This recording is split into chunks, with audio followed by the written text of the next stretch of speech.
గ్రామస్తులారా, ఈ ఉదయకాలం వేళ మీ అందరికీ శుభములు. మరి మేమందరం వచ్చి ఈ ఉదయకాలం వేళ ఈ మాటలు ఎందుకు చెప్తున్నామంటే,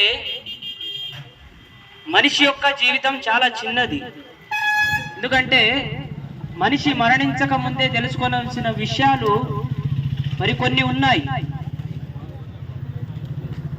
ఎందుకంటే మనిషికి ఎక్కడికి వెళ్ళాలన్నా ఒక మార్గం అనేది చాలా అవసరం. ఏదన్నా ఒక ఊరికి వెళ్ళాలంటే ఒక రహదారి అవసరం, ఏదన్నా ఒక ఉద్యోగం సంపాదించాలంటే విద్య అవసరము, మరి ఏదన్నా ఒక హాస్పిటల్కి వెళ్ళాలంటే మనకు దారి తెలిసి ఉండాలి. అలాగే మనిషి మరణించిన తర్వాత కూడా మరొక లోకం ఉంది.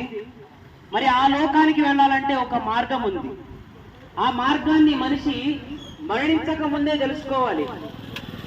మరి ఆ మార్గము కేవలం యేసుక్రీస్తు వారి వల్లే సాధ్యం. ఎందుకంటే మనిషికి ఆ మార్గానికి పోవడానికి అడ్డుగా ఉంది పాపము. మరి ఆ పాపము మరి దేవునికి మనిషికి అడ్డుగోడగా నిలిచున్నదని బైబిల్ చెబుతుంది. మరి ఆ అడ్డుగోడను పగలగొట్టడానికి మరి యేసుక్రీస్తు వారు భూమి మీదకి వచ్చారు. మరి మనిషి తనంతట తాను ఆ అడ్డుగోడను మరి పడగొట్టలేడు.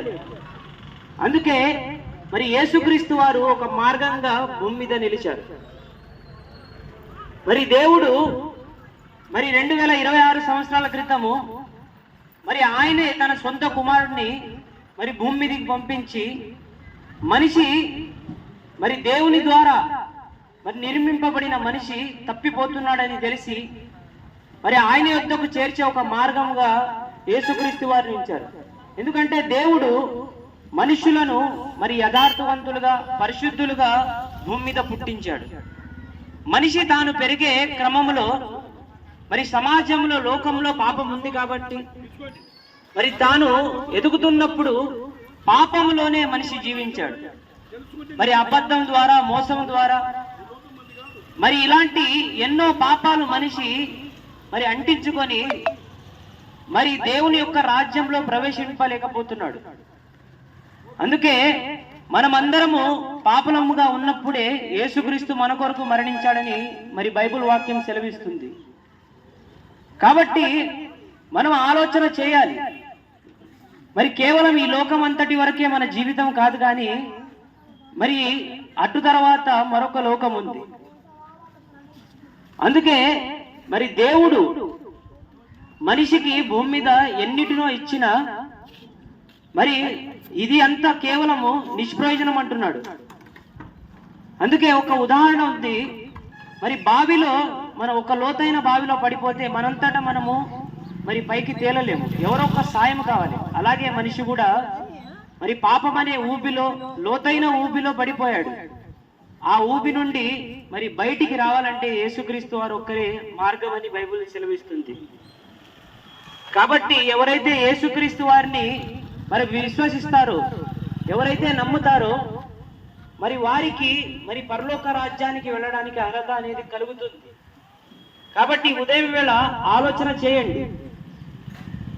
ఈ లోకం మట్టుకే అని జీవితము మనం జీవిస్తే అటు తర్వాత భయంకరమైన అగ్నిగుండము మరి పాతాళ లోకము మన కొరకు వేచి ఉంది. కాబట్టి గ్రామస్తులారా మరి ఆలోచన చేయాలి. మరి విశాలమైన మార్గాలు ఎన్నో ఉన్నాయి. మనిషిని చెడుపుటకు మరి నరకానికి తీసుకెళ్ళడానికి ఈరోజు చెడగొట్టేవారు లోకంలో ఎంతో మంది ఉన్నారు, కానీ ఒక మంచి మార్గంలో నడిపించేవారు చాలా తక్కువ మంది.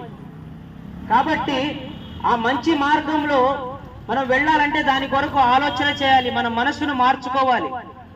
మనం చేస్తున్న తప్పులను మనం సరిదిద్దుకొని దేవుణ్ణి అధికారిగా మనము ఎంచుకోవాలి. అప్పుడే మరి మన కుటుంబాలు, మరి మనతో ఉన్నవారు, మనతో మన పిల్లలు, వారంతా దేవుని మార్గంలో నడిచి మరణించిన తర్వాత కూడా ఆ దేవుని యొక్క రాజ్యాన్ని స్వతంత్రించుకోగలరు. కాబట్టి ఈ వాక్యం ఈరోజు మీ యొద్దకు వచ్చినప్పుడే మీరు నిర్ణయం చేసుకోవాలి. మరి మీ మనసును మార్చుకొని మరి దేవుని కొరకు బ్రతుకుతూ మరి మరణం తర్వాత కూడా ఆ రాజ్యాన్ని స్వతంత్రించుకోవాలని కోరుతూ ఈ మాటలు ముగిస్తున్నాను. మరి ప్రార్థన.